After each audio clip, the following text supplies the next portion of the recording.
जय हिंद साथियों, welcome back to my YouTube channel.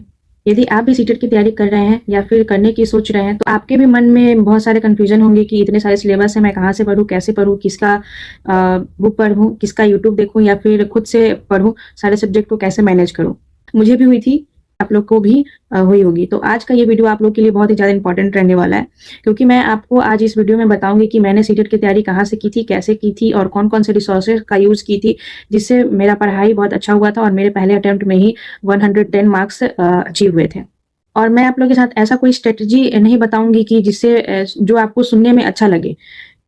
बहुत सारे वीडियो आप लोग ऐसे देखे होंगे कि आपको बस हाँ, सुनने में अच्छा लगे कि हाँ, इसको पढ़ के हम कर सकते हैं, लेकिन मैं ऐसा नहीं कुछ करूँगी। जो मैंने फ़ॉलो किया था, जो अपने सीटेट की प्रिपरेशन के लिए जो मैंने फ़ॉलो किया था, सिर्फ़ वही बताऊँगी, सिर्फ़ अपना एक्सपीरियंस ही आज इस वीडियो में मैं बताऊँगी। तो आप लोग से रिक्वेस्ट है कि वीडियो को लास्ट तक ज़रूर देखिएगा। मैंने अपना सीटेट का एग्ज़ाम 8 फरवरी 2026 को दिया था, जो मेरा फर्स्ट अटेम्प्ट था और फर्स्ट अटेम्प्ट में ही मेरे इतने अच्छे मार्क्स आए थे। तो चलिए वीडियो को जल्दी से स्टार्ट कर लेते हैं। सबसे पहले नंबर पे आता है सीटेट के सिलेबस को समझना। जब मैं सीटेट की तैयारी करना शुरू की थी, उससे पहले मैं एग्ज़ाम से पहले सिलेबस को समझी थी कि सिलेबस जो है वो क्या है और कहाँ से क्वेश्चंस पूछते हैं। मेरी नज़र में सबसे बड़ी गलती ये है कि बहुत सारे स्टूडेंट ऐसे हैं होते हैं जो सिलेबस को नहीं देखते हैं कि सिलेबस में आखिर पढ़ना क्या है और पूछता क्या है और पूछता किस तरीके से है और कहाँ से पढ़ना है। बहुत सारे लोग सिलेबस को नहीं पढ़ते हैं, समझते नहीं हैं कि कौन-कौन सा चीज़ पढ़ना है और जो भी मन में आता है वो पढ़ते चले जाते हैं, वीडियो देखते चले जाते हैं। तो ये सबसे बड़ी गलती होती है। आप या तो सिलेबस कंप्लीट करिए या ना करिए, लेकिन एक बार सिलेबस ज़रूर देखिए कि आखिर सीटेट में पूछता क्या है। इसलिए मैंने सबसे पहले जो सीटेट का सिलेबस देखा, प्रीवियस ईयर का क्वेश्चंस देखा, जिससे मुझे आइडिया मिल गया कि किस तरह के क्वेश्चंस जो है वो सीटेट में आते हैं, किस टॉपिक से ज़्यादा आते हैं, कौन-सा टॉपिक इम्पोर्टेंट है, कौन से टॉपिक से आपको ज़्यादा पढ़ना है। तो यही चीज़ को फ़ॉलो करने से मेरा जो प्रिपरेशन है वो सिस्टमैटिक हो गया। क्योंकि बिना सिलेबस जाने, बिना कि सीटेट में क्या पूछ रहा है, कैसे पूछ रहा है, इसके बिना आप आगे नहीं बढ़ सकते। ये बहुत सारे लोग ये गलती करते हैं कि सीटेट का सिलेबस ही नहीं देखते हैं, ना देखने का कोशिश करते हैं, जिससे उनको बहुत प्रॉब्लम होती है। मैं कहूँगी कि एक बार आप लोग सीटेट का सिलेबस जो है वो ज़रूर देखिए और प्रीवियस ईयर का क्वेश्चन ज़रूर देखिए कि उससे आप लोगों को आइडिया मिल जाए कि कौन-सा टॉपिक से, कौन-सा सेक्शन से आपको ज़्यादा क्वेश्चन्स पूछे जा रहे हैं, उस टॉपिक को आप जल्दी से कवर करिए। अगर आप लास्ट में प्रिपरेशन 1 महीना पहले, 15 दिन पहले भी अगर प्रिपरेशन करना शुरू कर देते हैं, तो आप लोगों को अच्छा मार्क्स मिल जाएगा। अब सबसे बड़ा सवाल आता है कि मैंने सीटेट का प्रिपरेशन कहाँ से किया था, किनका वीडियो लेक्चर देखा था। तो मैंने जो सीटेट की पढ़ाई है वो मेनली यूट्यूब क्लास से की थी, यूट्यूब से की थी, कोई भी बैच नहीं लिया था। प्रीवियस ईयर का क्वेश्चंस लगाई थी, कुछ नोट्स थे जो मेरे पास थे, फ्री में मुझे मिल गए थे। तो वो नोट मैं आप लोगों को अपने टेलीग्राम चैनल पे डाल दूँगी, वो नोट्स आप जा कर के देख लीजिएगा। वो नोट्स बहुत ही ज़्यादा हेल्पफुल है। वो नोट्स मैं बता दूँ हिमांशी मैम के हैं। आप लोग सभी जानते होंगे हिमांशी मैम को। उनका नोट्स था मेरे पास, मुझे अपने कॉलेज के फ्रेंड से मिल गए थे। तो उनका मैं थॉरोली सारा नोट्स पढ़ ली थी, सारे सब्जेक्ट का, उससे मुझे बहुत हेल्प मिला था। अब बात कर लेते हैं कि मैंने यूट्यूब पे पढ़ा तो कैसे पढ़ा? यूट्यूब से वीडियो जो देखा वो कैसे देखा?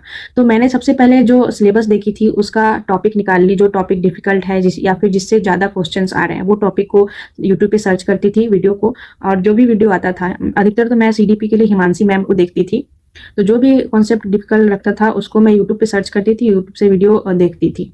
तो सिर्फ़ मैं एक बात बता दूँ कि सिर्फ़ आप लोग वीडियो देख कर ही सीटेट क्लियर नहीं कर सकते हैं। वीडियो देखने के बाद आप लोगों को क्वेश्चंस प्रैक्टिस करना बहुत ज़रूरी होता है।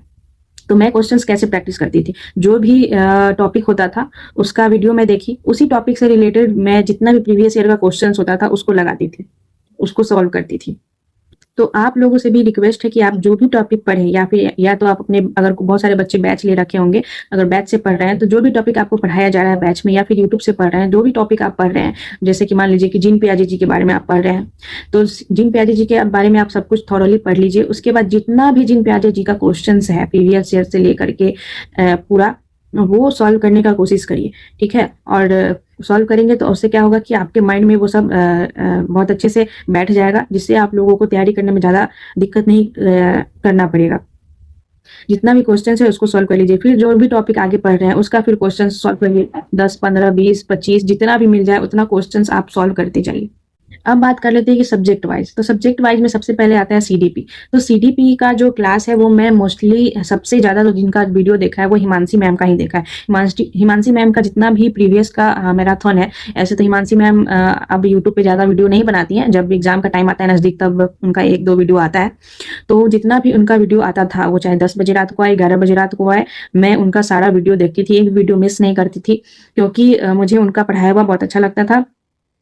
और हिमांशी मैम का पुराना जितना भी मैराथन था मैं उसको पूरा कवर की थी, जहाँ पे भी टाइम मिला। या तो कॉलेज में टाइम लिया तो मैं कॉलेज में जाके लाइब्रेरी में बैठ के पढ़ती थी, या फिर घर पे आती थी तो घर पे पढ़ती थी। तो जो सीडीपी है उसको मैं समझती थी ज़्यादा, क्योंकि जो सीडीपी है ना वो समझने वाला है। एज आपको टीचर के को रूप में रख के, अपने आप को टीचर के रूप में रख के तभी वो सॉल्व करना है, यानी कि आपको बस रट लेना है कि कौन सा क्या है। नहीं नहीं, सीडीपी एक भी रटने वाला सब्जेक्ट नहीं है। उसको उसके कॉन्सेप्ट को आपको समझना होगा। तो उसको समझने के लिए कुछ बेसिक्स कॉन्सेप्ट हैं जो बहुत ज़्यादा पूछे जाते हैं, जैसे कि हो गया चाइल्ड डेवलपमेंट है, लर्निंग है, एक्सक्लूसिव एजुकेशन है, लर्निंग डिफिकल्टीज है। ये सब जो टॉपिक है उसका जो बेसिक कॉन्सेप्ट है वो आपको समझना है। इसके बाद मैं पढ़ने के बाद जो है वो प्रीवियस ईयर का क्वेश्चंस लगाती थी हर टॉपिक वाइज, जिससे जो भी सीटेट का कॉन्सेप्ट था वो बहुत अच्छे से समझ में आ जाता है। सीटीपी को सॉल्व करने में सबसे ज़्यादा इम्पॉर्टेंट होता है कि डिफिनीशन आप बिल्कुल भी याद नहीं करिए, उसके कॉन्सेप्ट को समझिए और अपने आप को क्लासरूम के सिचुएशन में टीचर को क्या करना चाहिए उस वे में अपने आप को टीचर समझ के ही कोई भी पेडागोजी का सेक्शन वो सॉल्व करिए आप। बहुत ईजी वे में आपका जो भी क्वेश्चन है वो ईजी वे में सॉल्व हो जाएगा। और सीडीपी में मैं एक चीज और करती थी, जो भी क्वेश्चंस में जो एमसीक्यू लगाती थी, जो भी क्वेश्चंस मुझे गलत होते थे, सीडीपी ही नहीं सारे सब्जेक्ट में मैं यही करती थी, जो भी क्वेश्चंस गलत होते थे उसको दोबारा देखती थी कि हाँ ये क्यों गलत हुआ, अगर आंसर गलत हुआ है तो क्यों हुआ है, उसका गलत होने का कारण कैसे गलत हुआ, अगर ये आंसर सही है तो किस तरीके से सही होगा, उसका जो अंडरस्टैंडिंग है वो मैं अपने आप में इंप्रूव करती थी, ताकि आगे कोई भी और गलतियां ना हो एग्जाम हॉल में। अब मैं बात कर लेती हूँ लैंग्वेज पेपर का। तो लैंग्वेज पेपर में मेरा जो था, लैंग्वेज पेपर फर्स्ट था वो हिंदी था, मोस्टली लोग हिंदी ही लेते हैं, और उसका जो लैंग्वेज पेपर 2 था वो मेरा संस्कृत था। तो संस्कृत के लिए तो मुझे एक ट्रिक मिल गई थी, जिससे मैं ज़्यादा प्रिपरेशन नहीं की थी, उसको प्रिपरेशन को सिर्फ कॉम्प्रीहेंशन पे ज़्यादा फोकस की थी। पेडागोजी का जो ट्रिक था वो मुझे पता चल गया था, उस पर मैंने एक वीडियो अपने चैनल पर डाल रखा है, वो जाकर के आप जरूर देखिएगा एग्जाम से पहले, ताकि आप लोग को हेल्प मिल सके। और वो एक तरीके से आपका टाइम मैनेजमेंट में बहुत ज़्यादा हेल्प करेगा वो ट्रिक, और मार्क्स बढ़ाने में भी वो ट्रिक बहुत ज़्यादा हेल्प करेगा। आप लोगों से रिक्वेस्ट है कि वो वीडियो जरूर देखिएगा, नहीं तो बाद में आप लोगों को बहुत ज़्यादा पछताना पड़ेगा। तो चलिए मैं बात कर लेती हूँ कि लैंग्वेज में मैंने क्या किया था और कहाँ से पढ़ा था। तो लैंग्वेज के लिए मैंने सुपर टेट एक क्लास है जो टेक्स्ट बुक से चलता है, यूट्यूब पे है वो क्लास है टेक्स्ट बुक का, तो मैं उस पे हिंदी का क्लास देखती थी और संस्कृत का भी क्लास मैं वहीं से देखती थी। तो मैं कॉम्प्रीहेंशन पे थोड़ा कम ध्यान देती थी, क्योंकि जो भी कॉम्प्रीहेंशन, हाँ देखती थी, ऐसा नहीं है कि नहीं देखती थी, थोड़ा कम देखती थी कॉम्प्रीहेंशन का क्लास, क्योंकि जो भी कॉम्प्रीहेंशन है वो तो आपको जो क्वेश्चन में आएगा उसी से रिलेटेड आपका क्वेश्चन रहता है, उसको सॉल्व करना होता है। थोड़ा बहुत उसमें ग्रामर रहता है, तो वो ग्रामर मेरा थोड़ा अच्छा है हिंदी का, तो मैं ज़्यादा ध्यान नहीं देती, लेकिन फिर भी मैं रिवीजन के तौर पर 1-2 क्लास उसका एक दो क्या मतलब नॉर्मल देख लेती थी अच्छा खासा, जिससे मेरा पूरा क्लियर हो गया था। मैं ज़्यादा फोकस करती थी लैंग्वेज के पेडागोजी पे, क्योंकि पेडागोजी बहुत अच्छा होता है, हाफ मार्क्स का वेटेज रखता है हर चीज़ में, हर सब्जेक्ट में। बहुत सारे लोग ऐसे भी होते हैं जो ग्रामर पे ज़्यादा फोकस देते हैं, कॉम्प्रीहेंशन पे ज़्यादा फोकस देते हैं और पेडागोजी पे नहीं देते, लेकिन नहीं, पेडागोजी का सेक्शन ऐसा है जो आपका मार्क्स बहुत अच्छा ला सकता है हर एक सब्जेक्ट में। तो पेडागोजी को इम्पोर्टेंट मैं ज़्यादा देती थी। तो लैंग्वेज के लिए मेरा सजेशन यही रहेगा कि लैंग्वेज के लिए आप लोग कोई रूल्स याद नहीं करिए कि हाँ क्या आएगा नहीं आएगा, मेनली वो कॉम्प्रीहेंशन पे बेस्ड होता है। तो कॉम्प्रीहेंशन आप लोग कम से कम 4-5 भी सॉल्व कर लेंगे तो आप लोग को हैबिट हो जाएगा और पता चल जाएगा किस तरीके का क्वेश्चन रहता है, तो उससे हो जाएगा। और क्वेश्चन प्रैक्टिस में जो भी पेडागोजी का है वो प्रैक्टिस करिए, वो समझिए, वो ज़्यादा इंपॉर्टेंट है। और उस प्रैक्टिस को एनालिसिस करिए कि क्वेश्चंस किस टाइप का पूछ रहा है, ऑप्शन किस तरीके से दिया जा रहा है, जिससे आप लोग को हेल्प मिल जाएगा। लैंग्वेज में कुछ ज़्यादा हार्ड नहीं होता है, बहुत अच्छे मार्क्स आ जाते हैं, मेरे भी बहुत अच्छे मार्क्स आए थे। और जो संस्कृत का जो लैंग्वेज पेपर है आप लोगों को तो ट्रिक के माध्यम से पता चल जाएगा। कॉम्प्रीहेंशन थोड़ा अलग है, तो कॉम्प्रीहेंशन आपको खुद से सॉल्व करना पड़ेगा, और जो पेडागोजी है उसका जो ट्रिक है वो आप लोगों को अपनाना है। उसके लिए आपको जाके वीडियो देखना होगा, या फिर संस्कृत ही नहीं, जो भी सब्जेक्ट के आप जो भी सब्जेक्ट का आप लिए होंगे पेपर 2 में, चाहे हिंदी हो, इंग्लिश हो, बंगाली, मैराथी, ब्ला ब्ला, जो भी सब्जेक्ट है वो, अगर जो भी पेपर 2 में है वो आप वीडियो जाकर देख लीजिएगा, आपको बहुत ज़्यादा हेल्प मिल जाएगा। चलिए अब मैं बात कर लेती हूँ ईवीएस सब्जेक्ट के बारे में। तो ईवीएस का जो मैंने पढ़ाई किया था वो मैं अड्डा 247 से किया था। अड्डा पे एक सर है प्रशांक सर, अगर आप यूट्यूब पे सर्च करेंगे ईवीएस बाय प्रशांक सर तो उनका क्लास आ जाएगा। उनका डेली का 9 बजे तक क्लास होता था मेरे टाइम में, अभी भी शायद 9 बजे ही होता है। तो आप लोग 9 बजे उनका क्लास ज़रूर देखिएगा, वो सर बहुत अच्छे से समझाते हैं। आपको क्वेश्चंस के बाद जो ऑप्शन रहेंगे, जो ऑप्शन सही है वो भी समझाएँगे, जो गलत है वो भी समझाएँगे, गलत है तो क्यों गलत है, फिर उस गलत का जो क्वेश्चंस बनेगा, ऑप्शन का जो गलत आंसर जो ऑप्शन का क्वेश्चन जो दूसरा बनेगा वो भी समझाएँगे, क्यों है, कैसे है। इतना अच्छा तरीके से समझाएँगे कि आपको एक क्वेश्चन में 4-5 क्वेश्चंस आराम से वो समझ में आ जाएगा कि कैसे है। सर घुमा-घुमा के सारा समझाते हैं, जो बहुत ईज़ी वे में होता है।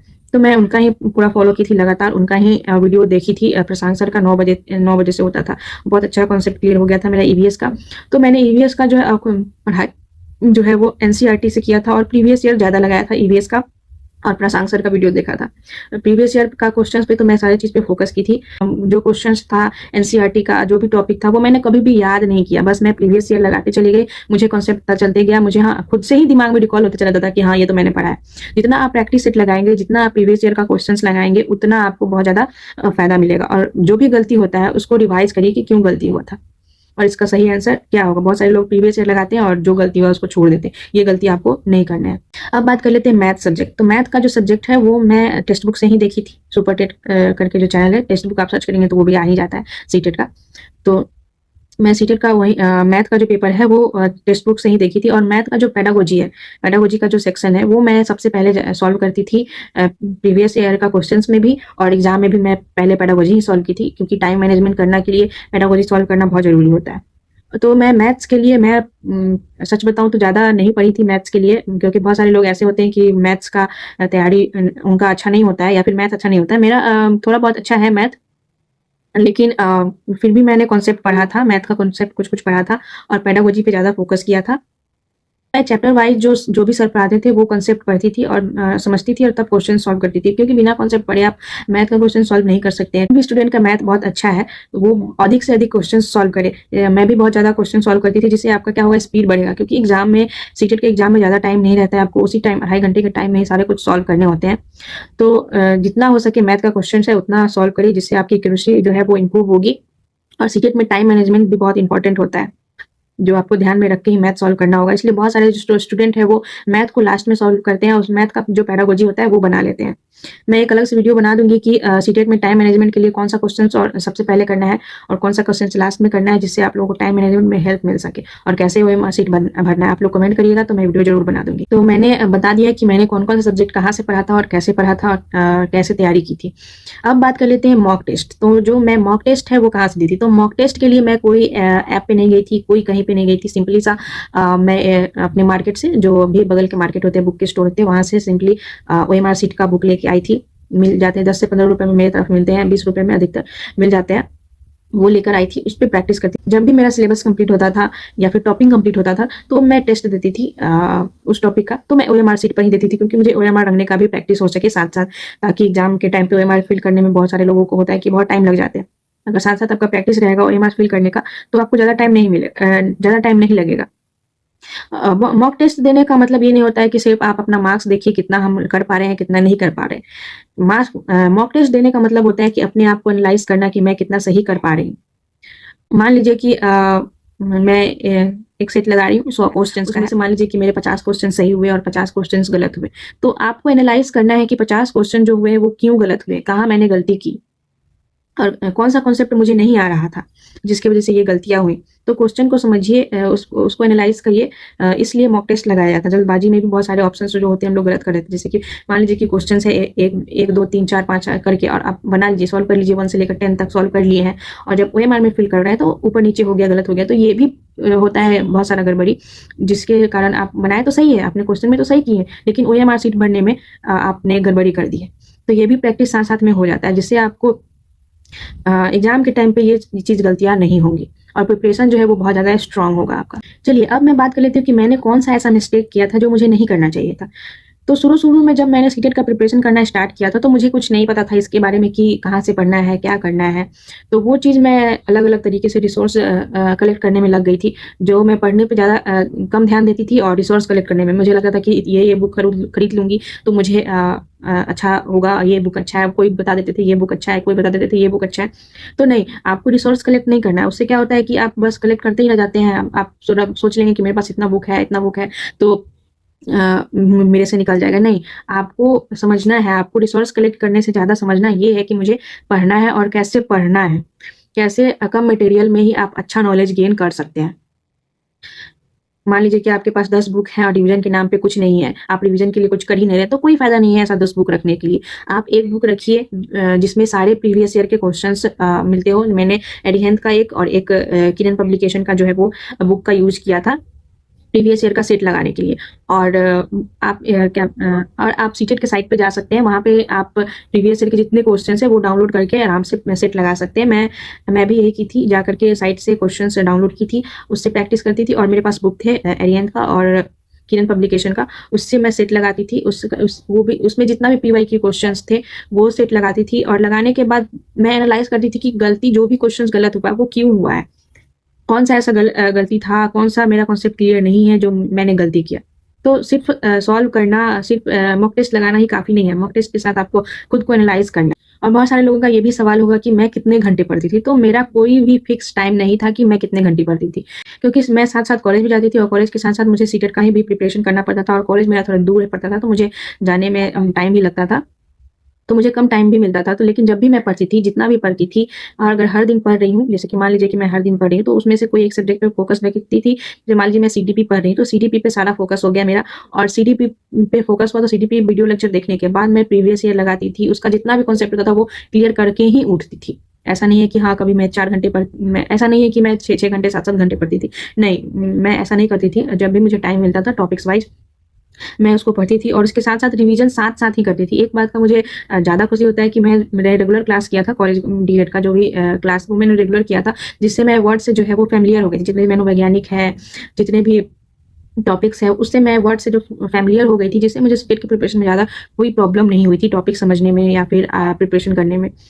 तो अगर आपको भी डीएलएड में क्लास करने का मौका मिलता है, तो आप ज़रूर से ज़रूर क्लास करिए। उससे आप लोगों को सच में फ़ायदा मिलेगा, जैसे मुझे भी मिला था, मुझे तो मिला था। बहुत सारे लोग बोलते हैं कि नहीं मिलता, लेकिन मुझे तो मिला था। एक बात मैं बता दूँ, मैं बोली कि जब भी टाइम मिलता था तब पढ़ती थी। तो जब भी टाइम मिलता था तो मैं पढ़ती तो थी, लेकिन रेगुलर पढ़ती थी। वो चाहे 1 घंटा मेरे पास हो, वो 2 घंटा हो, 3 घंटा हो, जितना भी घंटा हो, लेकिन मैं पढ़ती ज़रूर थी। आप अगर कंसिस्टेंसी तोड़ेंगे तो सीटेट निकालना मुश्किल हो जाता है। आपको डेली पढ़ना होगा, नहीं तो क्या होगा ना कि आप अगर मान लीजिए कि आज पढ़ रहे हैं, फिर कल नहीं पढ़ रहे हैं, परसों नहीं पढ़ रहे हैं, फिर तरसों पढ़ रहे हैं, तो उससे क्या होगा ना कि आप जो भी पढ़े हुए हैं वो भूल जाएँगे। सीटेट जो है वो रेगुलर प्रैक्टिस माँगता है। अगर आप रेगुलर प्रैक्टिस कर रहे हैं, तो आपके लिए वो बहुत अच्छा होता है। जो कंसिस्टेंसी है वो टूटनी नहीं चाहिए। अब लास्ट में मैं आप लोगों को ये सजेशन देना चाहूँगी कि यदि आप लोग से सिलेबस कंप्लीट नहीं हो पाता है, तो अब आप लोग क्या करिएगा? तो जो भी सीटेट का प्रिपरेशन कर रहे हैं, तो शुरुआत में तो कुछ-कुछ लोग पढ़ते हैं एकदम प्रिपरेशन के लिए, कुछ-कुछ पढ़ते हैं, सिलेबस भी कंप्लीट कर लेते हैं, करते हैं या फिर नहीं कर पाते हैं, तो उस टाइम पे आपको क्या करना है? तो जब भी आपका सिलेबस कंप्लीट नहीं हुआ है, तो पहले आप लोग सिलेबस को निकालिए कि कौन-कौन सा चीज़ मुझे पढ़ना है और प्रीवियस ईयर का साथ में क्वेश्चन्स देखिए कि कौन से जगह से सबसे ज़्यादा क्वेश्चन्स पूछे जा रहे हैं, ठीक है? जैसे कि सीडीपी में जो है वो चाइल्ड डेवलपमेंट से आपको 15 नंबर का क्वेश्चंस उसमें रहता है। तो जैसे कि ये टॉपिक हो गया, ऐसे करके आप सारा टॉपिक सारे सब्जेक्ट में निकालिए कि कौन सी जगह से सबसे ज़्यादा क्वेश्चन पूछ रहा है। वो आप लोग सॉल्व करने का कोशिश करिए और उसका वीडियो निकाल करके आप लोग पढ़ाई करिए। एक यूट्यूब चैनल है पढ़ाई 10x करके, आप यूट्यूब पे सर्च करिएगा आ जाएगा। वो बहुत अच्छे तरीके से कुछ टॉपिक जो मेन टॉपिक है वो समझाते हैं। अगर आपने सिलेबस नहीं कंप्लीट किया है तो उसका वीडियो देखिएगा तो समझ में बहुत जल्दी आ जाएगा। और उसके बाद है आप पीवाईक्यू, जितना हो सके अगर आपका सिलेबस नहीं भी कंप्लीट है, नहीं भी, तो आप जितना हो सके उतना प्रीवियस ईयर का क्वेश्चंस लगाइए, पीवाईक्यू लगाइए। साथ में ओएमआर शीट ज़रूर भरिएगा, बहुत उससे हेल्प मिलेगा। तीसरा है रिवीजन करिए, जितना ही आप रिवीजन करिएगा, जितना रिवीजन करिएगा उतना आप लोगों को फ़ायदा मिलेगा। जब भी आप खाली बैठे होंगे किसी का वीडियो लगा करके देख लीजिए, जिससे आप लोग को हेल्प मिलेगा। 10 क्वेश्चंस वीडियो में बता रहे हैं, उसमें से कम 1 क्वेश्चन तो आप लोग को समझ में आएगा, 2 क्वेश्चन तो दिमाग में रहेगा, 3 क्वेश्चन तो रहेगा। इसलिए टाइम को वेस्ट नहीं करिएगा। किसी का भी वीडियो देखिए, आप अच्छे से देखिए, रिसोर्स बहुत अच्छे से चूज़ करिए। बार-बार जो रिसोर्सेज़ है उसको चेंज मत करिए, एक ही रिसोर्सेज़ पे पढ़िए, उसी पर ध्यान रखिए और ज़्यादा से ज़्यादा क्वेश्चंस प्रैक्टिस करिए। अगर आप भी सीटेट की तैयारी कर रहे हैं तो मेरी एक बात हमेशा याद रखिएगा कि सीटेट को मुश्किल समझकर डरने की ज़रूरत नहीं है। आपको बस अपनी प्रिपरेशन को अच्छी और सही डायरेक्शन देनी है, जिसकी वज़ह से आपका निकल जाएगा। बहुत सारे स्टूडेंट ऐसे होते हैं जो एकदम कम दिन पहले पढ़ना शुरू करते हैं, 10 दिन पहले पढ़ना स्टार्ट करते हैं और निकाल भी लेते हैं। तो वो अच्छी स्ट्रैटेजी अपनाते हैं, अपने डायरेक्शन को अच्छा देते हैं, अपने प्रिपरेशन को अच्छा डायरेक्शन देते हैं, जिससे वो 10 दिन में ही पढ़ के निकाल लेते हैं। तो आप अच्छा रिसोर्स चुनिए, सिलेबस को समझिए सबसे पहले कि सिलेबस क्या है। मैं बार-बार बोलूँगी कि सिलेबस को समझिए, बिना सिलेबस को समझे बहुत सारे लोग पढ़ने लगते हैं। और जो भी सिलेबस है उसका कॉन्सेप्ट क्लियर करिए कि क्या कॉन्सेप्ट है। और पीवाईक्यू बहुत मोस्ट इम्पोर्टेंट है। जितना आप पीवाईक्यू लगाएँगे, अगर नहीं पढ़े हैं कुछ भी, फिर भी आप पीवाईक्यू लगातार लगाते रहेंगे तो आपका ज़रूर सीटेट क्वालीफाई हो जाएगा। और सबसे ज़्यादा है कि रिवीजन करिए, जो भी आप नोट्स बना रहे हैं, जो भी आपके आपके पास रिसोर्स है, जो भी सोर्स है, वो उससे आप लोग रिवीजन करिए।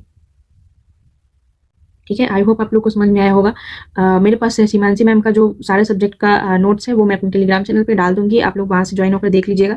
और साथ ही मेरे पास मैंने जो बुक लिया था किरण पब्लिकेशन का और एरियन का, वो भी मैं अपने टेलीग्राम पे डाल दूँगी उसका लिंक, और ओएमआर सीट का भी डाल दूँगी लिंक। बहुत सारे लोग को नहीं पता होगा कि कहाँ मिलता है, कैसे मिलता है, तो आप लोग उस लिंक से जाकर के परचेज़ कर सकते हैं। कोई परेशानी नहीं होगी, बहुत अच्छी बुक है। मैं भी उसी से प्रैक्टिस की थी पीवाईक्यू का।